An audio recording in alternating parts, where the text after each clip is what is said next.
اب آج کا میرا موضوع ہے شہادت علی رضی اللہ تعالیٰ عنہ۔ اصل میں حضرت علی رضی اللہ تعالیٰ عنہ کی شہادت بھی اسی الفتنۃ الکبریٰ کا تسلسل ہے۔ وہ جو عبداللہ ابن سبا کا پیدا کردہ عظیم ترین فتنہ تھا، اسی کا ایک نتیجہ حضرت علی کی شہادت بھی ہے، لیکن وہ بات ذرا تفصیل سے سمجھنی ہوگی۔ اور اس کے لیے میں ممنون احسان ہوں، حال ہی میں ایک کتاب چھپی ہے، ڈاکٹر سید رضوان علی ندوی، وہ محقق ہیں تاریخ کے، انہوں نے بڑی تاریخی تحقیق کے بعد جو باتیں بیان کی ہیں وہ میں آپ کے سامنے رکھ رہا ہوں۔ عرب میں جنوب مغرب کی کونے میں جہاں یہ یمن بھی آباد ہے، اس کے اوپر نجران ہے، اسی علاقے میں یمامہ کا علاقہ کہلاتا ہے۔ یہاں ایک قبیلہ آباد تھا، بنو تمیم۔ یہ جو لوگ تھے بڑے کرخت مزاج، جنگجو، اکھڑ، ضدی، اور جس بات کو ایک دفعہ مان لے اس پر اڑ جانے والے اور مر مٹنے والے۔ یہیں سے فتنہ پہلا اٹھا تھا، سب سے بڑا جو نئے جھوٹے نبی کھڑے ہوئے تھے ان میں سب سے بڑا تو مسیلمہ کذاب تھا، یہی تو علاقہ تھا۔ اور اس کے خلاف اس فتنے کی سرکوبی میں کتنے صحابہ، 1200 صحابہ ایک جنگ کے اندر شہید ہوئے، جن میں 500 جو ہیں وہ حفاظ تھے رضی اللہ تعالیٰ عنہ۔ تو یہ لوگ جو یہ تھے بڑے زوردار تھے۔ اس قبیلے کے بارے میں حضرت عمر رضی اللہ تعالیٰ عنہ نے ایک بڑی عجیب حکمت عملی اختیار کی۔ ان کو وہاں سے اکھاڑ کر اور ایران کی سرحدوں پر آباد کر دیا، اب جہاں پر جہاد ہو رہا تھا، تاکہ ان کے اندر جو یہ جنگجوئی ہے یہ اب اس مقصد کے لیے استعمال ہو، اب وہ دارالاسلام کی توسیع کے مقصد کے لیے استعمال ہو، اور وہ ہوئی۔ حضرت عمر نے 2 چھاونیاں بنائی تھی رضی اللہ تعالیٰ عنہ، کوفہ اور بصرہ، کیونکہ ظاہر بات ہے کہ اب جو اسلام کا دائرہ پھیل رہا تھا اور اسلامی حکومت پھیل رہی تھی، اور زیادہ تر جو ہے مشرق کی طرف پھیل رہی تھی، ایران اور خراسان وغیرہ کی طرف، تو اب مدینے سے اس کا کنٹرول اتنا آسان نہیں تھا، فاصلہ تھا، تو چھاونیاں بنائیں تاکہ یہ اس سرحد کے اوپر یہ موجودہ مرکز رہے، یہاں فوجیں موجود رہیں، کہیں کوئی بغاوت ہو تو اس کو کچلنے کے لیے وہ قوت فوری طور پر دستیاب ہو سکے۔ یہ لوگ ہیں کہ جو عبداللہ ابن سبا کی فتنے سے سب سے زیادہ متاثر ہوئے۔ ان کی مزاج میں وہ کجی تو تھی نا۔ حضرت عمر بھی ان کا جو ایک مضبوط کنٹرول تھا انہیں دبائے رکھا ہے، اور ان کا رخ جو ہے ایک دوسری طرف موڑ کر اس سے اسلام کو فائدہ پہنچایا۔ لیکن اس کے بعد جب فتنہ جو آیا یہ عبداللہ ابن سبا، تو سب سے بڑھ کر یہی لوگ اس کے ماننے والے، اور انہی میں سے وہ لوگ تھے جنہوں نے جانیں بھی دے دی ہیں، جنہیں حضرت علی نے زندہ جلایا ہے، اس لیے کہ وہ کہتے تھے کہ علی خدا ہے۔ اے علی تم خدا ہو، تم ہمیں آگ میں جلا رہے ہو، یہ تو تم ہمارا امتحان لے رہے ہو۔ وَلَنَبْلُوَنَّكُمْ بِشَيْءٍ مِّنَ الْخَوْفِ وَالْجُوعِ وَنَقْصٍ مِّنَ الْأَمْوَالِ وَالْأَنفُسِ وَالثَّمَرَاتِ۔ اب وہ اس آیت کو اپنے اوپر منطبق کر رہے ہیں۔ تو یہ جو کرخت لوگ تھے، انہوں نے در حقیقت جو ہے عبداللہ ابن سبا کے کردار میں سب سے بڑا رول پلے کیا، اور انہی کے ہاتھوں حضرت عثمان شہید ہوئے رضی اللہ تعالیٰ۔ اور اس کے بعد انہوں نے حضرت علی رضی اللہ تعالیٰ عنہ کو اپنے گھیرے میں لے لیا، کیونکہ انہی کی کثیر تعداد موجود تھی مدینے میں جب حضرت عثمان شہید ہوئے۔ اس کے بعد اب ظاہر بات ہے کہ کوئی نہ کوئی تو خلیفہ ہونا چاہیے تھا۔ حضرت طلحہ سے کہا گیا، انہوں نے معذرت کر لی، حضرت زبیر سے کہا گیا، انہوں نے معذرت کر لی۔ اب ظاہر بات ہے کہ حضرت علی آخر امت کو چھوڑا تو نہیں جا سکتا تھا بغیر امام کے، انہوں نے قبول کر لی، اگرچہ حضرت حسن روکتے رہے کہ ابا جان یہ ان لوگوں کی بیعت جو ہے آپ قبول نہ کیجیے۔ حضرت حسن تو ان میں سے ہیں جو حضرت عثمان کے دروازے پر کھڑے تھے پہرے دار کی حیثیت سے، حسن اور حسین رضی اللہ تعالیٰ عنہ، انہیں تو معلوم تھا فتنہ جو کون لوگ ہیں۔ اس کے بعد حضرت علی رضی اللہ تعالیٰ عنہ نے اسی حکمت سے، جس حکمت کے تحت حضرت عمر نے یہ چھاونیاں آباد کی تھی، دارالخلافہ بھی مدینے سے کوفہ منتقل کر دیا تاکہ پورے عالم اسلام کو کنٹرول کیا جا سکے اس مرکز کے ساتھ۔ اس کا نتیجہ یہ نکلا کہ اب گویا کہ حضرت علی کے گرد ان لوگوں کا گھیراؤ مکمل. کوفے میں یہی تو آباد تھے، کوفی یہی تو تھے. حضرت عمر نے انہیں لا کے یہاں آباد کیا تھا. جب حضرت علی نے کوفے کو اپنا دارالخلافہ قرار دیا تو گویا کہ ان کا پھر عمل دخل بہت بڑھ گیا. ایک طریقے سے یوں کہا جا سکتا ہے کہ انہوں نے اب حضرت علی رضی اللہ تعالیٰ عنہ کو اپنے محاصرے میں لے لیا. چنانچہ جنگ جمل کے موقع پر یہ ہوا ہے کہ صلح ہو گئی تھی.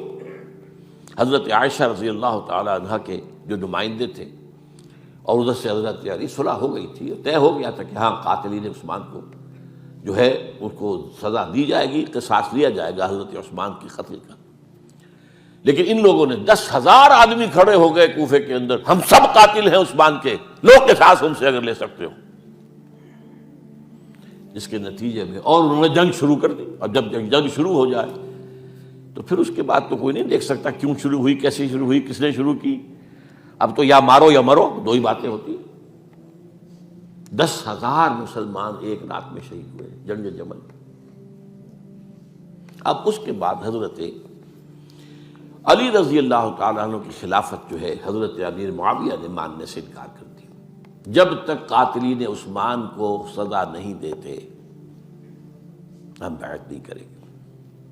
یہ نہیں کہ دعویٰ کیا ہو کہ میں خلافت کا حقدار ہوں، یہ نہیں، لیکن یہ کہ آپ کو ان کو سزا دینی چاہیے.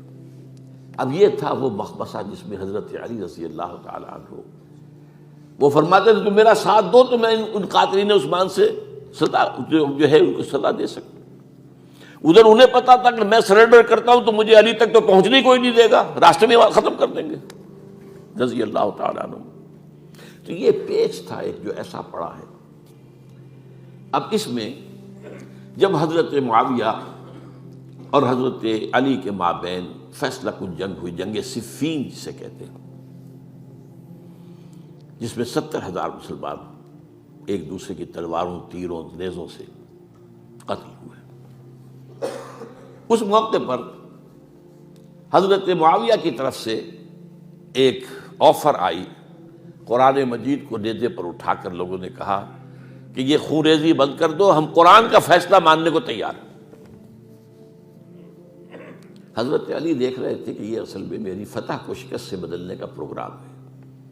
تقریباً فتح میری ہو چکی ہے، لیکن یہ جو طبقہ تھا یہ انہوں نے کہا نہیں بڑی ٹھیک بات کہہ رہے ہیں، وہ مانیے ان کی بات، جنگ بند کی. انہوں نے ہی یہی لوگ تھے جنہوں نے مجبور کیا حضرت علی کو کہ وہ تحکیم پر رضامند ہو جائے. اس کے بعد تحکیم میں جو معاملہ ہوا، حضرت علی حضرت عبداللہ ابن عباس کو اپنی طرف سے حکم بنانا چاہتے تھے. یہ اڑ گئے نہیں. یہ اڑ جانے والے لوگ، اور یہی اصل قوت تھے، وہاں ساری طاقت تو انہیں کی تھی. تو انہوں نے ابو موسیٰ اشعری کو اپنی طرف سے مقررہ، وہ بہت نرم خو آدمی تھے، انہیں بناؤ. بہرحال جو بھی بات طے ہوئی، اب تاریخ کی روایتوں میں اختلاف ہو سکتا ہے. کہا یہ جاتا ہے کہ طے تو یہ ہوا تھا حکمین کے مابین، ادھر سے ابو موسیٰ اشعری، ادھر سے عمرو بن العاص رضی اللہ تعالی عنہما، کہ آپ اپنے جو کلائنٹ ہیں حضرت علی آپ انہیں معزول کر دیجئے، میں معاویہ کو معزول کر دیتا ہوں. پھر جو ہے مسلمان فیصلہ کر لیں کسی اور کی عبادت. انہوں نے کھڑے ہو کے کہہ دیا میں علی کو معزول کرتا ہوں، اور عمرو بن العاص نے کہا کہ میں معاویہ کو قائم کرتا ہوں. اب یہ ہے روایت، واللہ عالم اس میں کتنا سچ ہے کتنا جھوٹ ہے. میں کوئی مورخ نہیں ہوں، میں کوئی تاریخ کا محقق نہیں ہوں. اس کے بعد جو ہے اب یہ لوگ انہوں نے کہا کہ مانیے تحکیم کو، اور جب انہوں نے حضرت علی نے اس تحکیم کے فیصلے کو ماننے سے انکار کیا تو باغی ہو گئے، حضرت علی کو کافر قرار دیا. اور جا کر ایک جگہ پر حرورہ ایک جگہ تھی، وہاں پر جا کے جمع ہو گئے، جتھا بندی کی، بہت بڑی طاقت پر وہاں کری.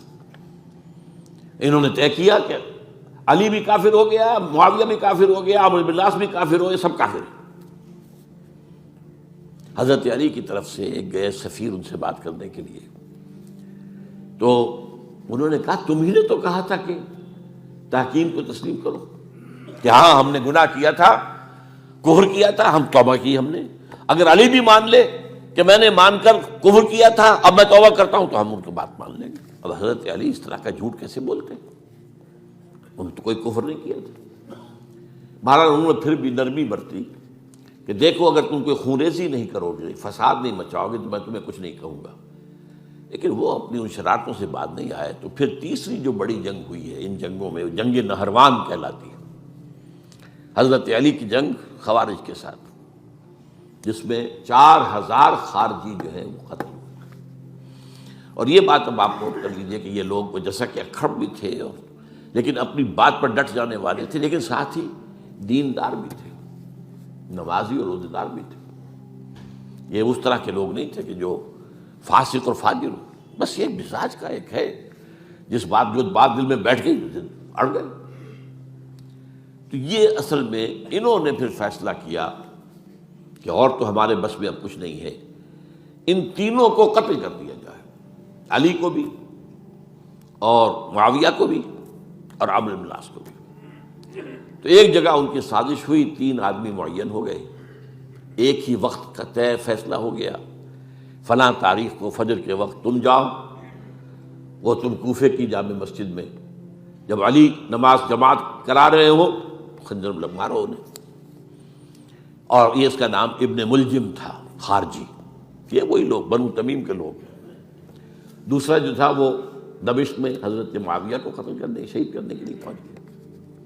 تیسرا مصر پہنچ گیا حضرت عمرو بن العاص کو. اب یہ بات اللہ کی طرف سے ہے، یہ تو اس کی مشیت ہے، اس کا فیصلہ ہے. حضرت علی پر وار کارگر ہوا، آپ شہید ہو گئے. حضرت معاویہ پر وہ وار ذرا اوچھا پڑا، زخمی تو ہوئے لیکن آپ کی جان بچ گئی. عمرو بن العاص اس روز مسجد میں کسی معذوری کی وجہ سے، عذر کی وجہ سے فجر میں آ ہی نہیں سکے، لہذا حضرت علی کی شہادت ہو گئی. اب یہ ہے اصل پس منظر، کن لوگوں نے کیا شہید، اصل میں وہ سمجھ لینے کی بات ہے. یہ خوارج نے شہید کیا، لیکن خوارج کا فتنہ سبائی فتنے ہی کا آف شوٹ ہے، اسی کے ذیل میں ہے، اسی کی ایک شاخ ہے، اسی کا ایک نتیجہ ہے. یہ خوارج جو ہے بعد میں بھی ان کی مسلسل جو ہے وہ جنگیں رہی ہیں. بہرحال اس صورتحال کو یہ سمجھ لیجئے کہ یہ خلفائے ثلاثہ رضی اللہ تعالی عنہ، حضرت عمر شہید، عثمان شہید، علی شہید. عجیب بات ہے کہ تینوں کا نام عین سے شروع ہوتا ہے، عمر عین سے، عثمان عین سے، علی عین سے. تینوں شہید ہوئے ہیں. لیکن یہ کہ یہ ہے تاریخی پس منظر.